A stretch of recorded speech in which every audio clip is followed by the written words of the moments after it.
Bueno, en la jornada de hoy eh, vamos a referirnos acerca de los residuos plásticos y su presencia en el medio ambiente y ecosistemas de las cuencas hidrográficas.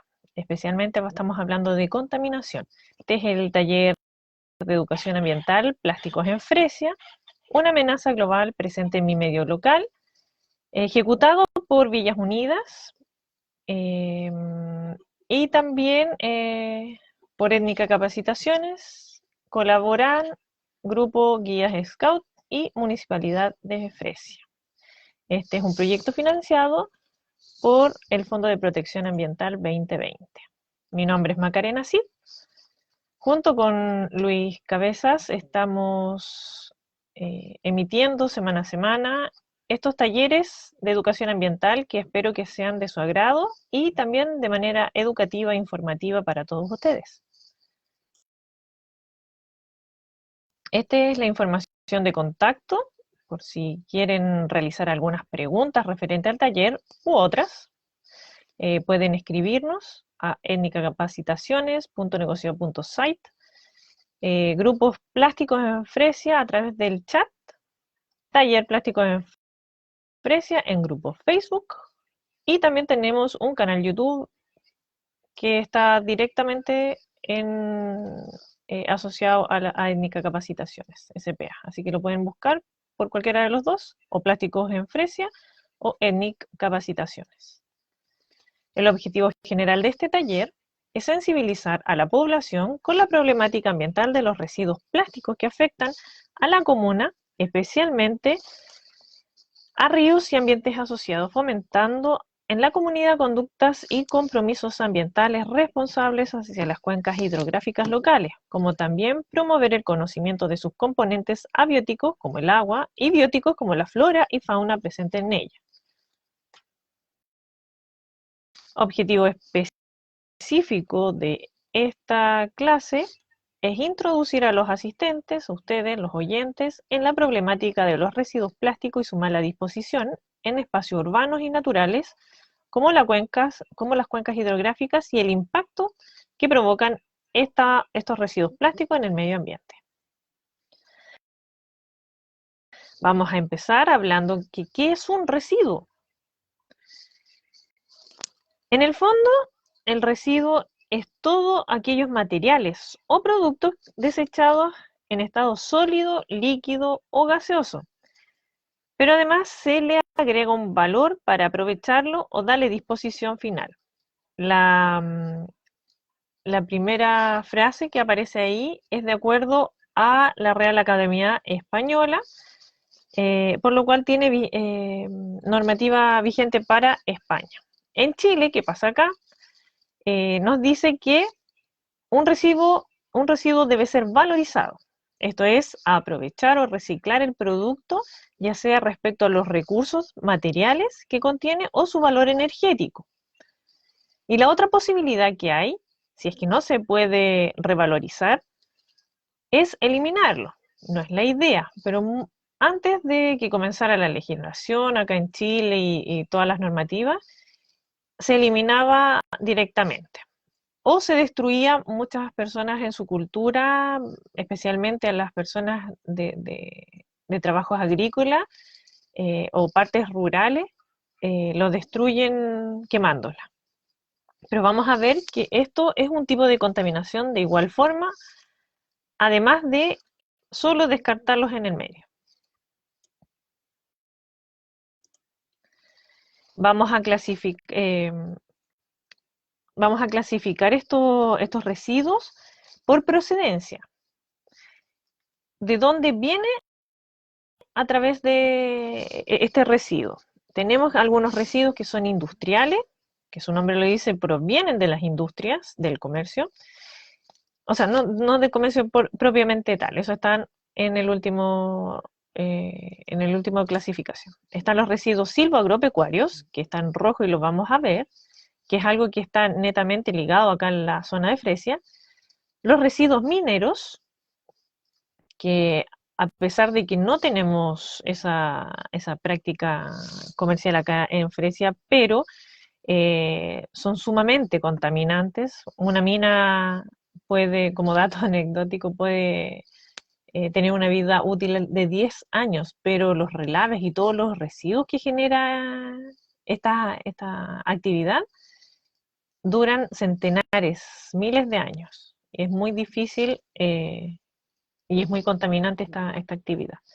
Los residuos también de la construcción, tenemos también los residuos hospitalarios, que eso es otro tipo de residuos y que su tratamiento también es diferente. Y por último tenemos los residuos sólidos municipales, que los vamos a ver a continuación también. Vamos a comenzar por los residuos silvoagropecuarios, que están enmarcados bajo el desarrollo de actividades agrícolas y pecuniarias. Estamos muy ligados acá en Francia a eso, y se caracterizan principalmente por ser residuos como el de polipropileno, que son de baja densidad, o los PET-D, de diferentes espesores. Y estos son usados en estas estructuras. Por ejemplo, ahí podemos ver un invernadero, o los también llamados mulch. Es decir, que para cubrir, por ejemplo, la superficie del suelo en la agricultura intensiva se utiliza estos plásticos. Las limitaciones tienen una durabilidad que se va viendo afectado por la radiación ultravioleta, en específico este polipropileno de baja densidad.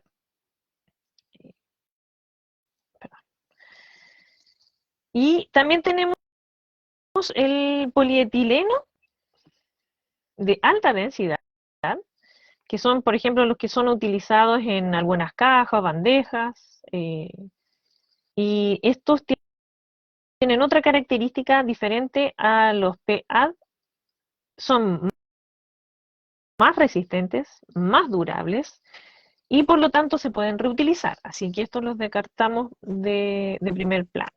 No así sí se utilizan, por ejemplo, para formar bolos. Mucha gente lo utiliza acá para mantener el forraje de los animales, el alimento, en condiciones óptimas. ¿Por qué? Porque este es un polietileno plegado y tiene un estabilizador de UV, de rayos ultraviolentas. Por lo tanto, todos los gases que emite la materia orgánica, que está cortada y que se dispone en estos bolos, esta envoltura plástica lo hace impermeable a estos gases, y en Chile generalmente son eliminados en la basura o quemados, pero cuidado, son plásticos. También tenemos algunas geomembranas o revestimientos, por ejemplo, para embalses, que estos son, o también pueden ser de nylon. Ahí tenemos otros ejemplos, pero también tenemos otros contaminantes que son también agroquímicos, que hay algunos que, bueno, sí son fertilizantes o herbicidas o plaguicidas que pueden ser tóxicos, pero no vamos a hablar de eso, estamos hablando netamente de los plásticos, pero en los recipientes que vienen estos agroquímicos, muchas veces también no son manejados adecuadamente y son descartados. Y estos vienen con químicos que son perjudiciales no solamente para la planta, para el hongo o el insecto que se vaya a tratar, a la plaga en general, sino que se traspasa, y vamos a ver de qué forma se van a ir traspasando también. Y muchas veces también que quedan algunos restos de estos líquidos, de estos tratamientos para la agroindustria, quedan depositados en estos envases y también en acción con otros químicos pueden ser muy peligrosos y tóxicos. Y tenemos por último el residuo de sólidos municipales, que lo vimos en la tablita anterior. Y tenemos, por ejemplo, aquí una estimación a nivel mundial que fue realizada en 2010, donde presentan el mayor porcentaje de residuos son de construcción y demolición, que es el que está en azul, y representan de 10 a 20 miles de millones de toneladas. En segundo lugar vienen los residuos municipales. Es un gran porcentaje después de la construcción y demolición. ¿Y por qué? Se considera todo residuo que sea tanto de hogar, domiciliario o uso comercial. Entonces, aquí, por ejemplo, una ciudad como la nuestra que no recicla, va todo desecho a los vertederos sanitarios municipales. Pero en la actualidad ya no contamos con estos vertederos. ¿Por qué? Porque no siguen algunas normativas. Y las vamos a ver más adelante. En general, los residuos municipales representan menos del 5% de generación total de todos los residuos. Son los urbanos. Aquí los vamos a detallar. Bueno, tenemos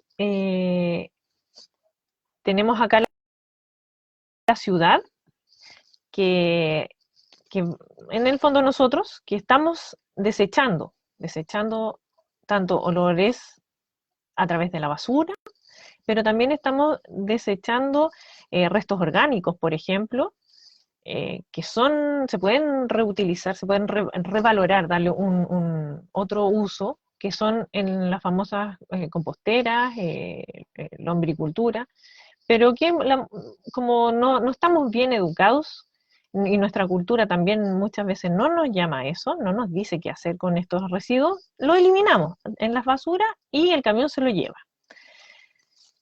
Entonces paran en estos vertederos que antes no estaban muy bien legislados.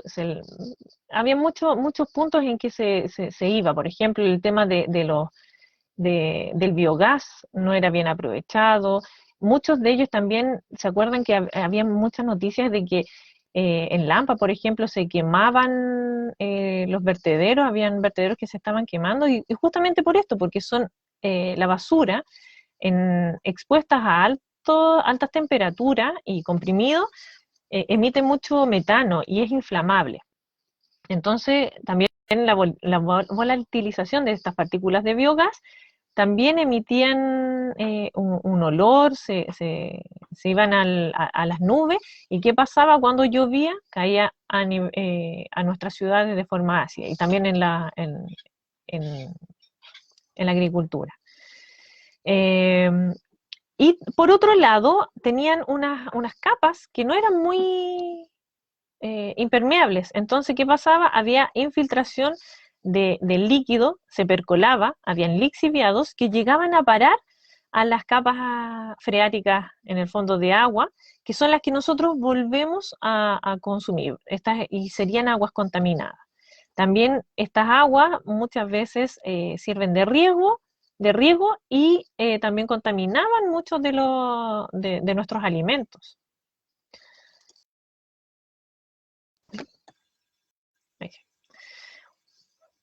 La idea es que, como hablamos, es que tengan una revalorización estos desechos.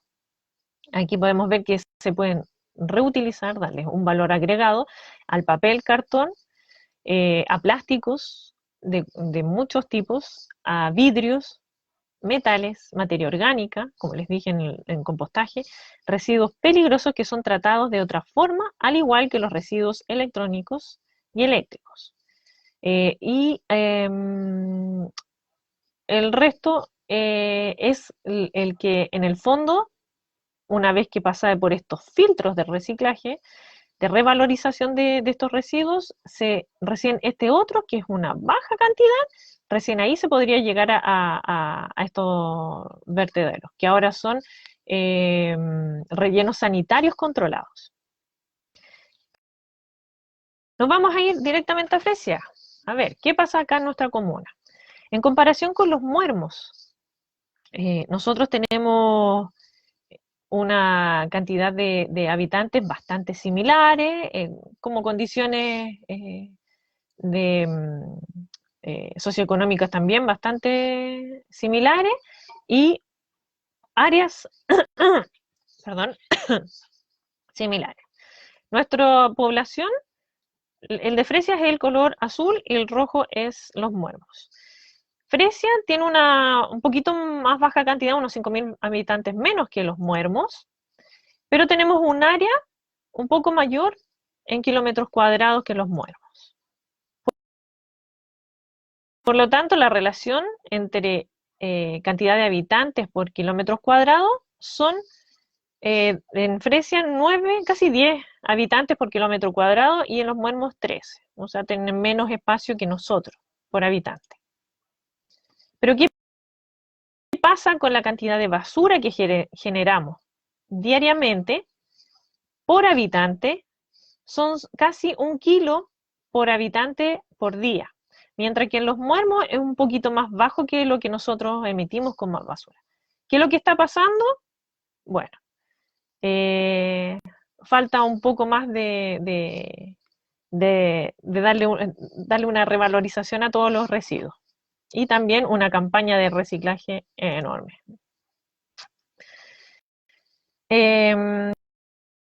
La composición porcentual de los residuos sólidos domiciliarios en Fresia nos hablan que, esto es sacado del proyecto Girosol del 2002, nos dice que, por ejemplo, en gran porcentaje, más del 50%, estamos botando en nuestros hogares es materia orgánica. En el segundo lugar, perdón, están los otros residuos, que están en verde. Después sigue los plásticos, que son un 11%, bastante alto, siendo que se pueden reciclar. Es un producto que se puede revalorizar. Papel y cartón, 8%, metales 4% y vidrio 3%.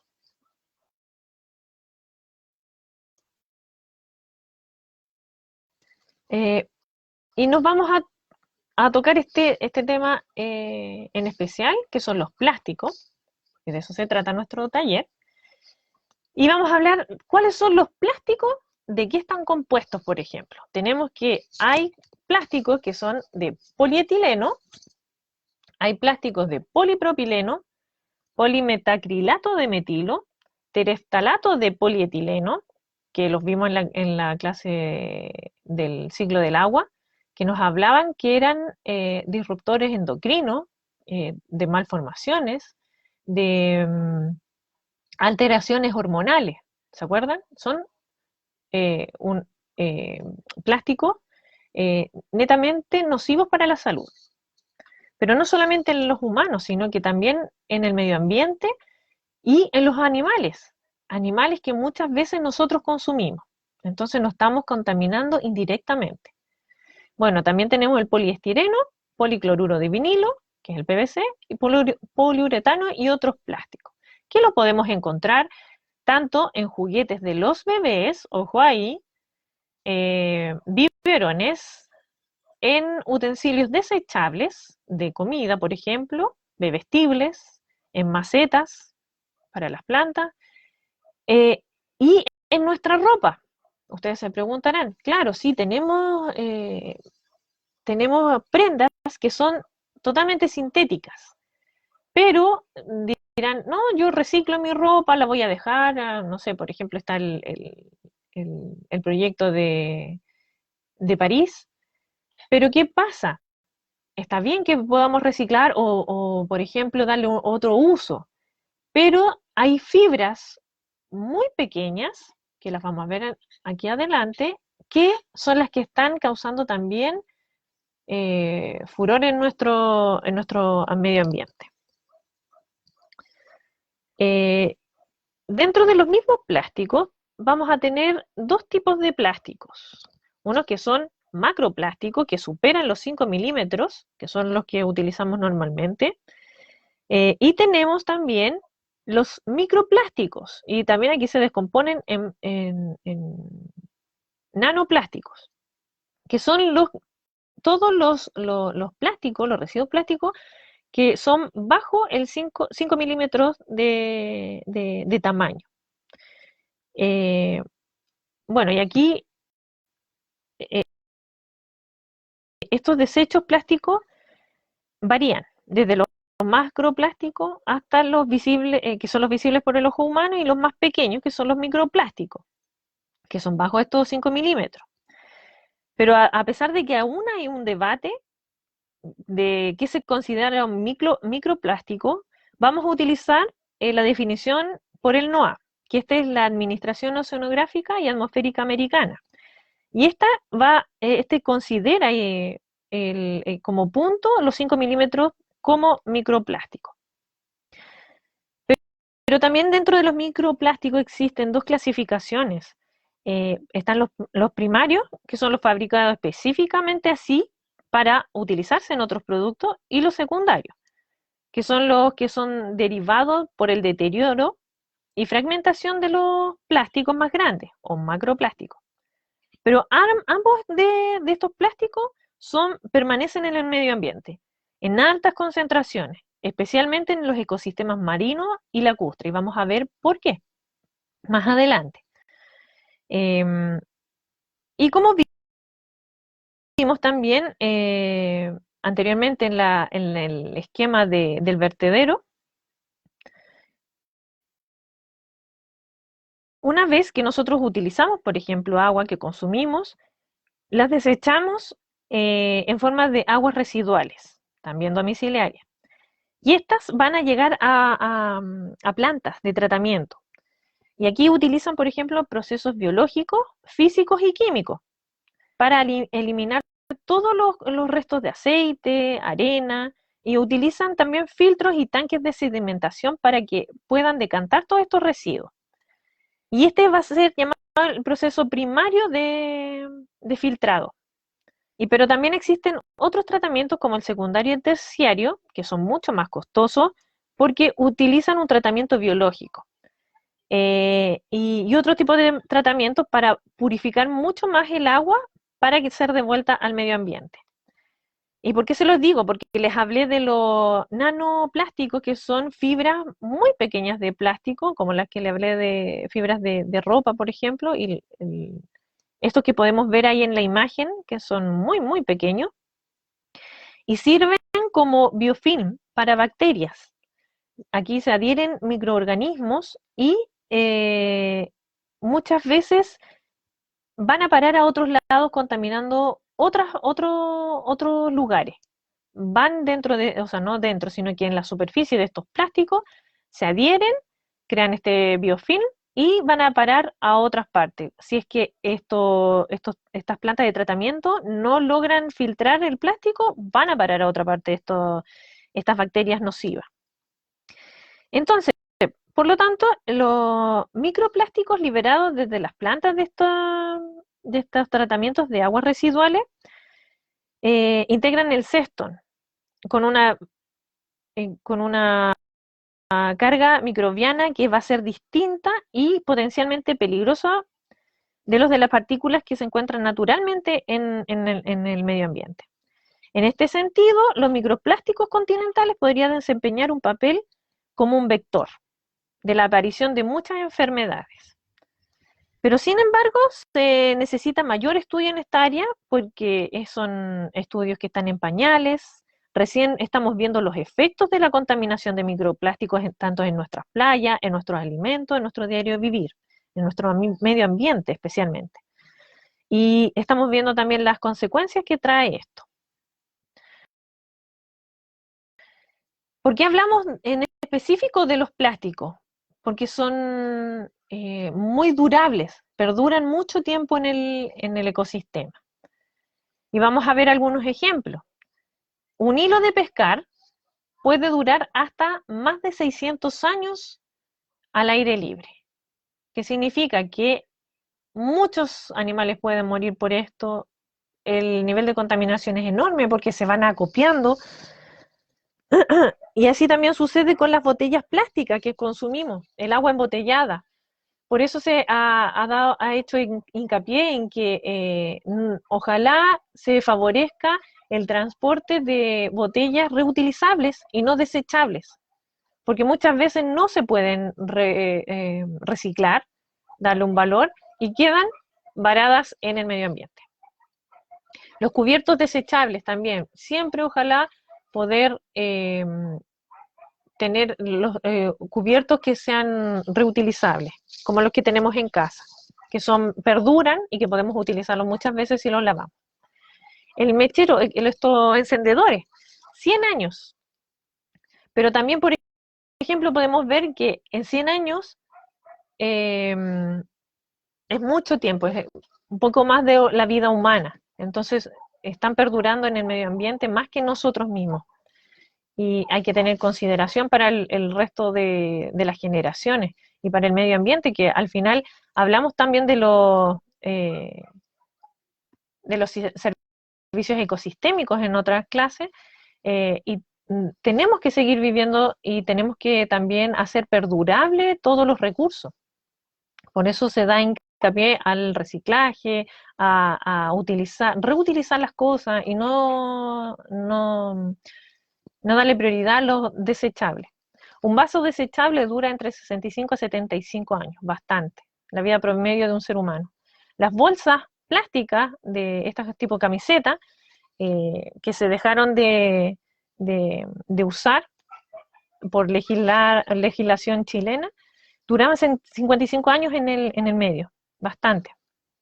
Suelas de zapatos de 10 a 20 años. Las colillas de cigarro, estas contaminan un montón. Y más encima, también como les había dicho, los filtros son de acetato de celulosa y no son biodegradables. Entonces también sirven transportando metales pesados y otros contaminantes. Y como les dije también, esta microbiota de bacterias, de agentes patógenos que contaminan el agua y nuestro medio. Como dato, las colillas de cigarro pueden contaminar 8 litros de agua potable. Y vamos a ver de qué forma todos, una vez que estén en el suelo, cómo contaminan. Y los globos de cumpleaños, que tanto nos gustan y le gustan a los niños, duran 6 meses. Es horrible la cantidad de años que perduran en nuestro medio. Una de las principales fuentes y vías o flujos terrestres de la basura hacia los océanos, vamos a hablar de cómo llegan estos a los océanos también, son a través de las descargas de alcantarillado, aguas residuales poco o no tratadas, o sea, como les decía anteriormente, aguas residuales domiciliarias que tienen solamente un nivel de tratamiento, que es por decantación y filtrado. Ríos y canales y otros cursos de agua a través de escorrentía en tierra. También llegan a parar muchos plásticos.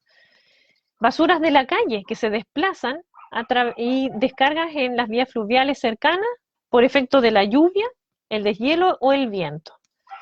Llegan a parar a los ríos y de los ríos llegan a parar a los océanos. Todo va hacia los océanos.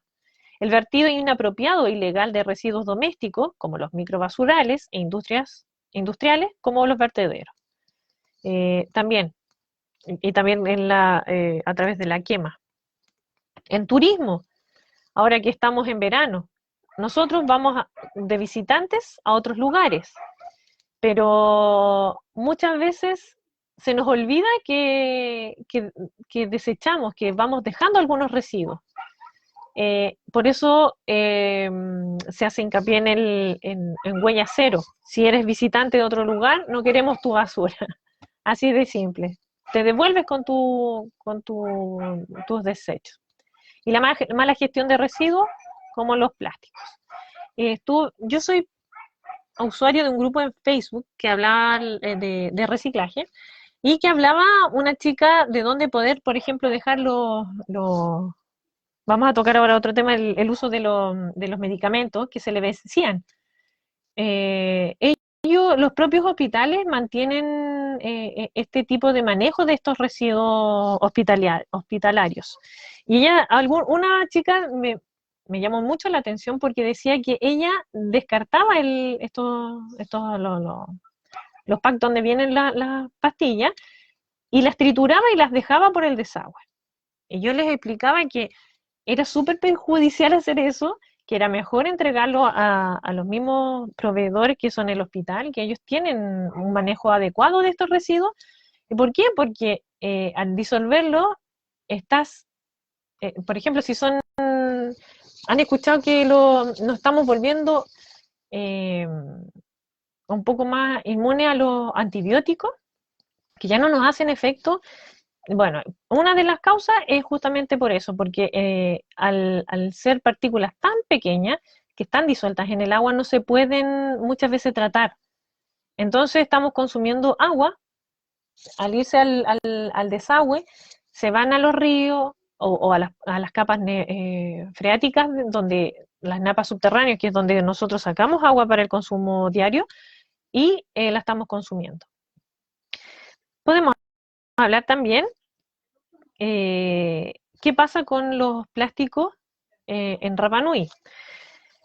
¿Han escuchado que en el Océano Pacífico hay una isla de plástico? Bueno, yo les voy a contar por qué. Los vientos y la rotación de la Tierra generan unos giros oceánicos, en donde en su centro se van acumulando toda la basura que lleva el mar. Y también otros desechos, por supuesto.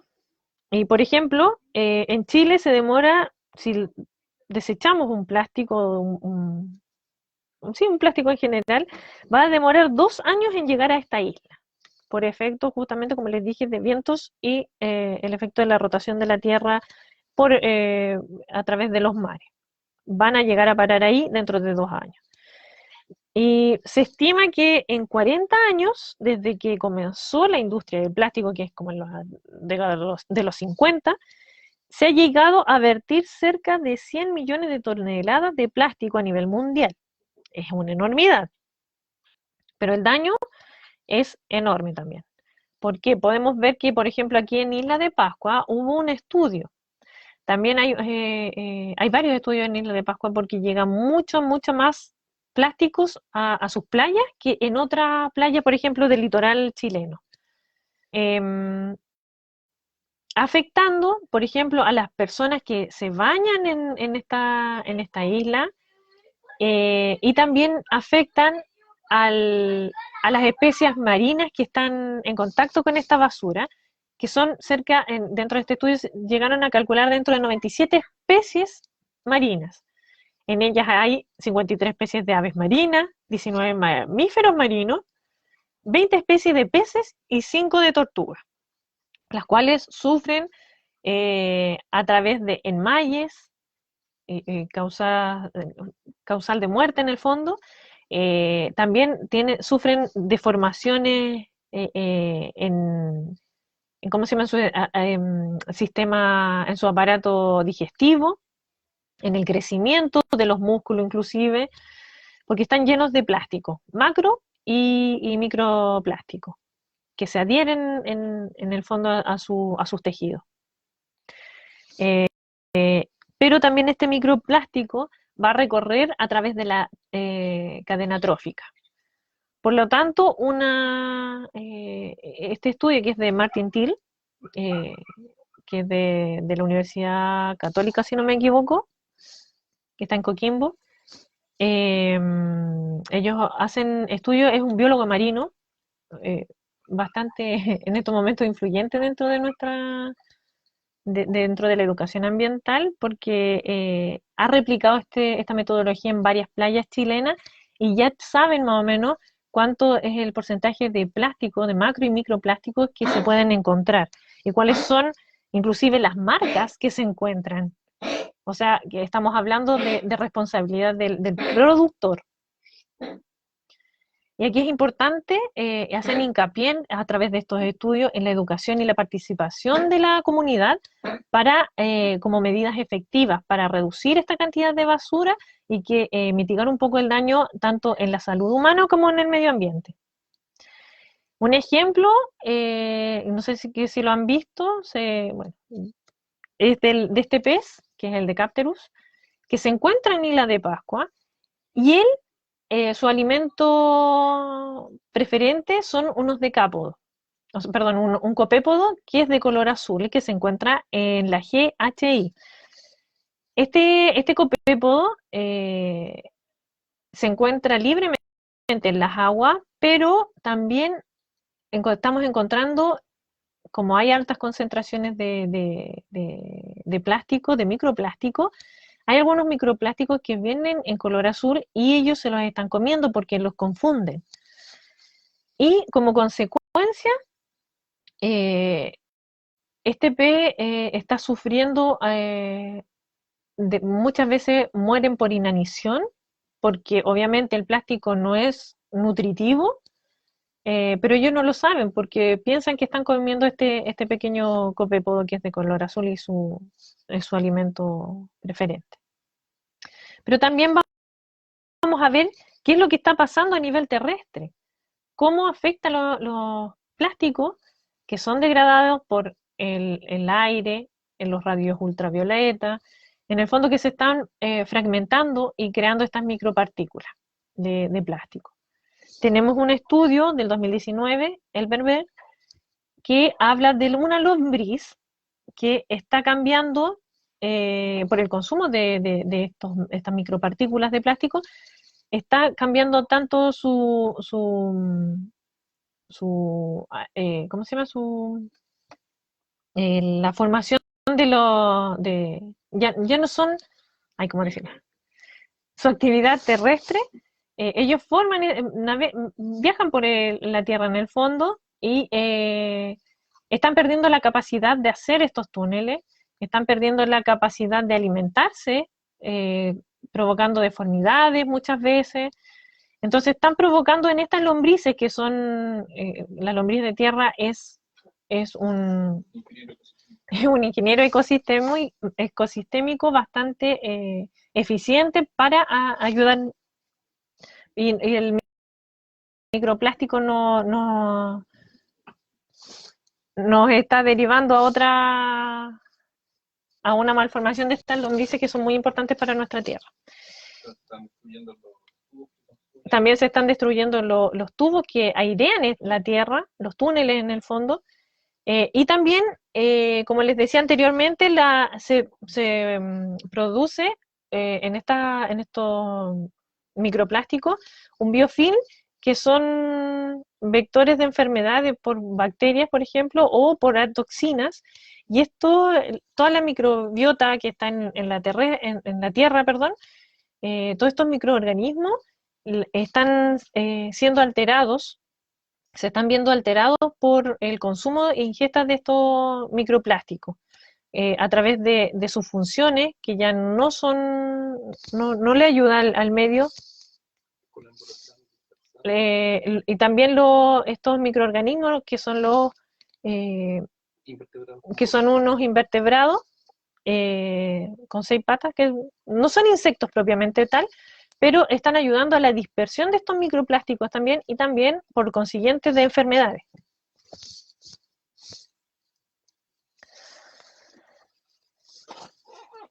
Con la contaminación de macro y microplásticos en los ríos, por ejemplo, sirven como fuentes de contaminación. Por ejemplo, mirando en retrospectiva, tenemos una economía lineal que hace unos años atrás nomás hemos estado cambiando esa mentalidad, y era prácticamente insostenible esta economía porque al presente y al futuro, en donde se observan claramente los impactos locales y a la vez muchas veces que generan como un efecto mariposa a nivel global. Pueden ser impactos tanto a la salud humana, salud faunística, ambiente y también en nuestra economía, porque no es sustentable. Pero vamos a hablar de por qué hay contaminación en el agua. Bueno, existen varias causas. Y primero vamos a hablar, como habíamos visto anteriormente, la mala gestión de disposición final de estos desechos domiciliarios y otros desechos, que por percolación o lixiviación de muchos químicos o directamente de plástico en ríos, y llegan a los ríos y van viajando por escorrentía. Muchas veces también viajan desde la tierra hacia eh, estos flujos del río y llegan a parar al mar. Y esto pueden ser tanto microplástico como macroplástico. Y como les decía, por ejemplo, en nuestra ciudad, aquí, estas son fotografías de nuestro sector. Alberto Edward con San José, miren los alcantarillados. Ya tenemos contaminación en la ciudad tanto por colillas de cigarro, por bolsas plásticas y otros plásticos que van a parar al alcantarillado. Y como ya les hablé, muchas veces no son, según el tratamiento, no filtran hasta llegar y ser desechados en ríos o en el mar, como sumidero.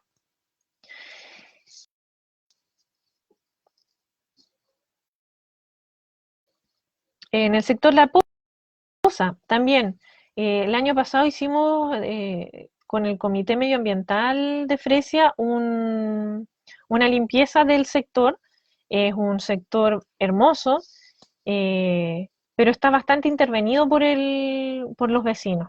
¿Por qué? Porque hay tala de bosque nativo todavía, porque tenemos presencia de árboles eh, de acá de la zona. eh, y encontramos en esa limpieza harto plástico. Ahí pueden ver la evidencia, la bolsa plástica. Y este nos dio como la base para realizar este taller. Y también hay un estudio del 2017 que nos habla que mientras más eh, asociados los ríos a centros urbanos y centros industriales, va a haber mucha más carga en los océanos por la cercanía, porque se van a desechar o por acción del viento, van a parar a los ríos y la carga es enorme la que llega a parar a los océanos. También este estudio nos hablaba de, ¿cómo se llama? De que solamente hicieron como un ranking, rankearon los ríos como más importantes del mundo, y también los que llevan los más correntosos y los que llevan mayor caudal en el fondo. Y dentro de este top 10 aparecía varios del país de China, que transporta entre 88 y 95% de la carga global que llega al mar. O sea, estamos hablando de que prácticamente China son los mayores contaminantes. También tenemos que a través de la contaminación plástica también se ven afectados los suelos. Eh, la presencia, por ejemplo, de aceites, grasas, metales pesados y otros residuos contaminantes también alteran las propiedades físicas, químicas y la fertilidad de los suelos. Muchas veces el suelo no se puede regenerar eh, fácilmente, sino que le toma años. En la descomposición de los desechos en moléculas es bastante lenta. Como les hablé anteriormente en una de las gráficas, de que el plástico demoraba miles de años en degradarse. Por ejemplo, aquí también tenemos una fotografía de la antigua estación de ferrocarriles, que es un terreno vacío, baldío, y hay mucha presencia, es un microbasural. Y hay mucha presencia también de residuos electrónicos, que algunas veces tienen presencia de sustancias químicas, eh, de estos productos electrónicos como metales también pesados, retardantes de fuego, agentes antiestáticos, o también los ablandadores de plástico, que son los ftalatos. También son muy tóxicas para el medio ambiente. ¿Y dónde lo encontramos? En nuestro medio, inserta en nuestra ciudad, donde juegan nuestros niños. Los metales pesados resultan muchas veces esenciales para los artículos electrónicos, pero no por eso vamos a llegar y descartarlos en el medio. Aquí en Fresia se hace eh, en el fondo, una recogida de estos residuos voluminosos que se les llama, que son en el fondo, los voluminosos no necesariamente tienen que estar los electrónicos, pero acá para poder separarlos y pasar por a toda la población se consideran voluminosos. Y en el tratamiento posterior se tratan estos químicos. Por ejemplo, el cadmio, utilizados en las pilas recargables, por ejemplo, es muy contaminante en el medio. El mercurio, que están en las pantallas de cristal, en las LCD, en nuestros teléfonos móviles, en las pantallas planas de los computadores, incluso en la lámpara fluorescente, encontramos presencias de mercurio y que es altamente contaminante para el medio, para el suelo. ¿Por qué? Porque vimos que a través del percolado de los líquidos contaminantes, de los tóxicos, van a parar a napas subterráneas que son de agua dulce. El plomo, también que son utilizados en rayos catódicos, instaladas en las televisiones o en nuestros computadores. El cromo, el níquel, también utilizados en distintas carcasas metálicas o circuitos y soldaduras de nuestros teléfonos y otros aparatos. El plomo también, utilizado en las baterías, en las pilas recargables y consolas de juego, e incluso en algunos juguetes electrónicos de los niños. Ay, perdón. Y también tenemos la contaminación del aire. Ojalá no a la quema de basura. Entre los residuos sólidos también abandonados se pueden deteriorar la calidad del aire a causa de esta quema, tanto intencional o accidental. Esto genera un humo que uno lo detecta inmediatamente, es un humo negro, reduce la visibilidad y también pueden liberar sustancias químicas dañinas tanto para el ser humano como para el medio ambiente, como por ejemplo los metales pesados, hidrocarburos del petróleo, compuestos orgánicos semivolátiles, los bifenilos también podemos encontrar dioxinas y furanos. Y por acción del viento, muchas veces en periodos secos, que los levantan y se los lleva, pueden propagar a través del aire microorganismos nocivos que producen infecciones respiratorias, también irritaciones nasales o oculares. Además de esparcir los olores propiamente tal de los microbasurales y de la ciudad en general. Pero la degradación de materia orgánica presente en los residuos también produce una mezcla de gases conocida como el biogás, que lo vimos en la parte donde les mostré el esquema del vertedero, y compuesta fundamentalmente por metano y dióxido de carbono, el CH4 y el CH2, que lo conocemos, y son reconocidos, ¿no es cierto?, como gases de efecto invernadero, que contribuyen al proceso del cambio climático que estamos viviendo en la actualidad. Vamos a ver, por ejemplo, el ejemplo de una botella plástica de agua, que es altamente consumida en épocas de verano, que es compuesta por un 64% de petróleo, un 23% de derivados líquidos del gas natural y un 13% de aire. Pero ¿cómo será nuestra huella de carbono cuando compramos uno de estos materiales? Ocupamos agua en el proceso, porque tienen que lavar el plástico para producir materia prima para volver a elaborar este producto. Se emiten gases efecto invernadero como el CO2, como lo vimos. Se utiliza mucha electricidad, el combustible también para el transporte de estos productos que llega a parar en todo Chile. Se gasta también en personal de transporte, de producción, porque no todas las empresas son automatizadas. Hay un pequeño grado de ahorro, sí. Hay también algunas empresas que están mayormente comprometidas y que tienen un grado de reciclado, pero genera mucha basura. Por lo tanto, la huella de carbono es enorme, es bastante contaminante en cuanto a CO2 emitido. Por lo tanto, vamos a encontrar una alteración de los ecosistemas. Hablamos de los servicios ecosistémicos. ¿Por qué? Porque se ven afectados en la capacidad de carga y la Tierra en el fondo se ve sobrepasada en su regeneración, como ya lo expliqué en algún momento. Y en esto se suma la acumulación de residuos también de manera descontrolada, como es en el caso de la isla de plásticos en el Océano Pacífico.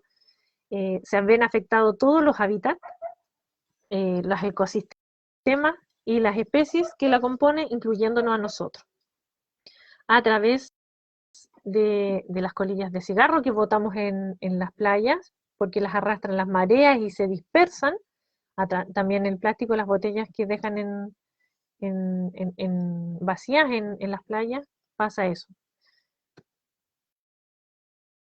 Se ven atrapados, perdón, las confunden de alimento, y lo vamos a ver más en detalle en este esquema. ¿Cómo es el impacto de los microplásticos y los macroplásticos en la biota? Tenemos los casos más comunes, que son las aves marinas, que asocian el microplástico con su alimento natural, se lo ingieren y mueren por inanición porque no los nutre.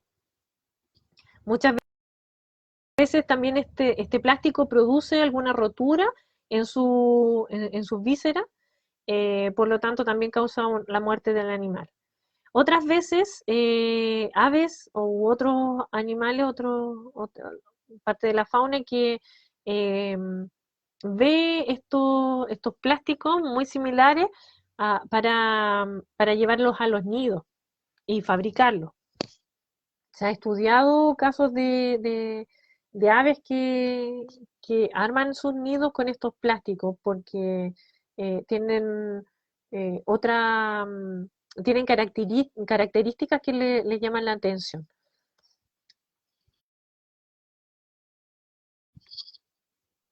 Bueno, como les hablé, que el plástico también es un medio de transporte para otros microorganismos, en especial, por ejemplo, invertebrados. Se ha visto en los mares que viajan y colonizan otros lugares. Y las bacterias que muchas veces, o virus que hacen esta biofilm, son transportados y viajan contaminando, degradando, intoxicando también eh, a, otra, a otros lugares. Ballenas que se han visto varadas con enormes cantidades de plástico, de bolsas, al igual que las tortugas, que también se ven atrapadas, o al igual que las aves, tortugas, se ven atrapadas con estos plásticos que llegan a parar a los océanos. Y hay organismos que son mucho más pequeños, tanto de la parte terrestre, como ya la vimos, y la acuática ahora en los océanos, que filtran estas micropartículas de plástico, eh, y que también van muriendo, confundiendo o transportando estos residuos. Y que a la larga nos vemos afectados también nosotros. Ahí se ve como en representación un barquito con un pescador. ¿Por qué? Porque consumimos muchos de estos animales, los llevamos a nuestros platos, ¿y qué estamos haciendo? Hay una transferencia de microplástico que en el fondo el que se come, el pequeño, el que se come, el grande, perdón, el organismo más grande se va a comer más pequeño, ahí para que se entienda. Entonces, por ejemplo, los más pequeños, que son los productores primarios como plancton, fitoplancton, es comido por un pez más grande, después este pez es comido por otro más grande, y así, y llegan muchas veces a parar a nuestros platos. Nosotros somos predadores tope, recordar eso. Entonces, todo lo que va afectando a las cadenas alimentarias más bajas, más primarias, nos afecta en el fondo a nosotros. Aquí les voy a dejar un video para que se alerten y que vean cómo es el proceso más o menos del viaje de los plásticos. Y que nos va a servir también para las clases subsiguientes.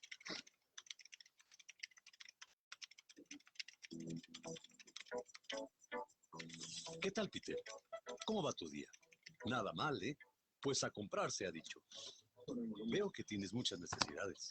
Comida envuelta en plástico, utensilios empaquetados en plástico, agua embotellada en plástico. Plástico, plástico, plástico. Hasta las bolsas son de plástico. El plástico es un material fantástico, ¿no lo crees? Es liviano, moldeable, versátil y barato, con el que se fabrica prácticamente todo lo que usamos. Te permite llevar una vida placentera y una vez que terminas de usarlo, solo hay que desecharlo. Pero, ¿realmente sabes dónde termina todo el plástico que desechas? Debes saber que no todos los tipos de plástico se pueden reciclar, y los que sí pueden hacerlo, pierden calidad cada vez que lo hacen, limitando su reciclaje a un cierto número de veces. Como es un material que no se biodegrada, ya que las bacterias no lo reconocen como alimento, puede llegar a durar para siempre. Por esa razón se tiene que incinerar, generando grandes cantidades de dióxido de carbono, gas relacionado con el calentamiento global y el efecto invernadero. Otras veces se entierra, contaminando el subsuelo y envenenando los mantos acuíferos. El plástico termina muchas veces en el campo, en el bosque o en las playas, donde los animales lo confunden con alimento y al ingerirlo mueren lenta y dolorosamente. Finalmente el plástico llega al mar, donde también es ingerido por ballenas, tortugas, albatros y otros animales marinos, asesinando cruelmente a alrededor de 100.000 de estos animales cada año. ¿Sorprendido? Pues eso no es todo. En este momento, en los océanos están flotando toneladas de plástico, que se fotodegradan con los rayos del sol quebrándose en pequeños pedazos que se comen los peces, adhiriendo en su carne toxinas cancerígenas, como DDT, DDE y PCB, infiltrándose en la cadena alimenticia para finalmente terminar en tu plato.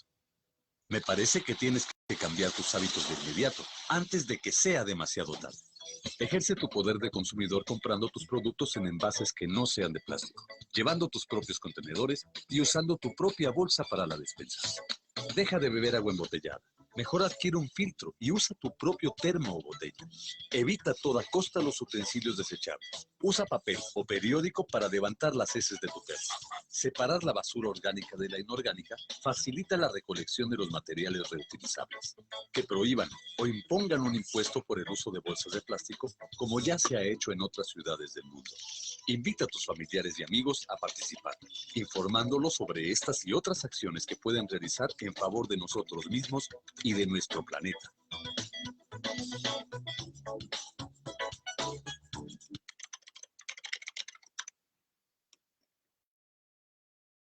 Bueno, chicos y chicas, muchas gracias. Bueno, adultos también, tercera edad que nos están viendo, niños, todos suman. Gracias por haber asistido a este taller, por vernos. Sigan, que quedan todavía dos charlas más de este hermoso taller. Recuerden que más adelante vamos a ver, por ejemplo, el consumo responsable de estos. Ahí sí me ven. Siempre privilegiar los utensilios o los productos que sean no desechables. Recordemos que estamos contaminando no solamente el medio, que es nuestro hogar, sino que estamos contaminándonos a nosotros mismos, porque en algún momento va a llegar se nos va a devolver ese plástico en micropartículas. Incluso muchas de estas micropartículas vienen tal cual como se encuentran, según los estudios, por ejemplo, en productos de belleza, de estos exfoliantes muchas veces, o las partículas que hay en las pastas dentales, llegan tal cual las encuentran en algunos organismos. Así que ser más responsable en el consumo de plástico y evitar botarlos y desecharlos en el medio. Para eso tenemos planes de manejo como por decirlo de alguna forma, somos más, no tan arcaicos, tenemos un sistema de recolección de basura, eh, que a pesar de que no esté muy actualizado, ayuda y colabora en por lo menos la disposición final de estos residuos, sean bien manejados y que no se liberen al medio. Así que eso, chicos, los dejo. Muchas gracias por asistir.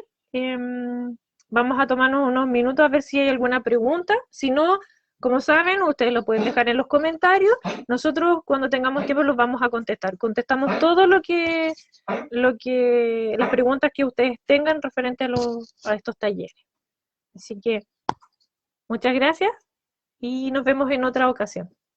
Recuerden que también vamos a tener una jornada práctica, como en marzo, en donde se les va a entregar un obsequio a todos los que han asistido a esta jornada y a todos los que participen también en esa jornada práctica.